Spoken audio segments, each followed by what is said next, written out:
This has been a very interesting election cycle for media coverage, because I think one of the things that's happened is over the last decade, and particularly over the last 5 years, there's been a sense that the power has shifted away from the old-fashioned brick and mortar media, the big metropolitan newspapers, news magazines, television networks, cable news networks, to nimbler startup online news gathering ventures. And there have been a variety of things over the years that have seemed to indicate that's the direction we're going. But this year, a lot of the big stories that have moved the campaign talk have been generated by big news organizations.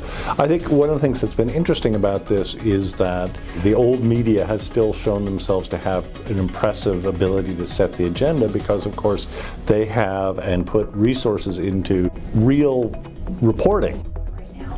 I think in the final week of the election, one of the responsibilities of the media is to not just all run to one side of the boat or one side or the other side of the boat.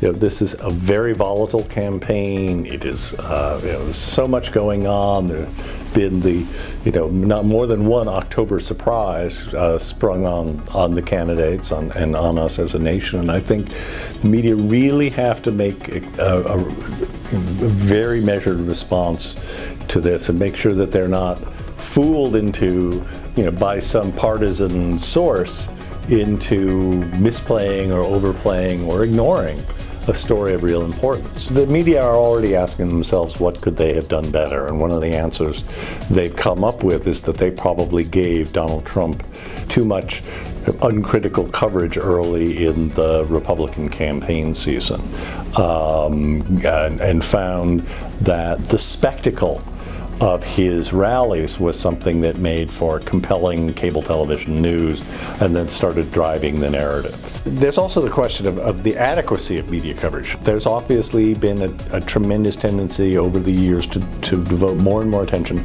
to personality and to gaffes and foibles and scandals. And we've seen an absolute overflowing amount of that this year, which I think has less to do with the news media than it does with the nature of the two candidates. If you're talking about people my age who've seen a lot of elections, that it's a kind of, it's a performance. It's like watching a baseball game.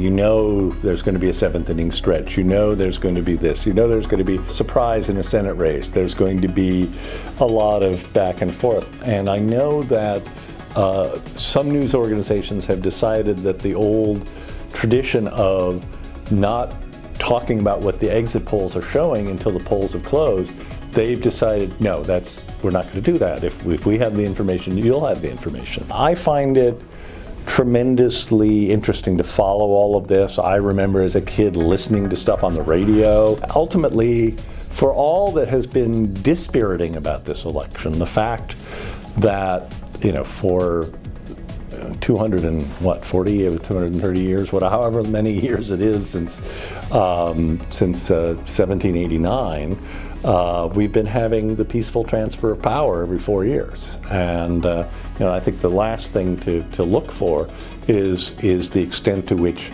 poll watching or voter suppression or disobedience, just sort of what is the actual atmosphere on election day around the country. And that's something we won't know until that night.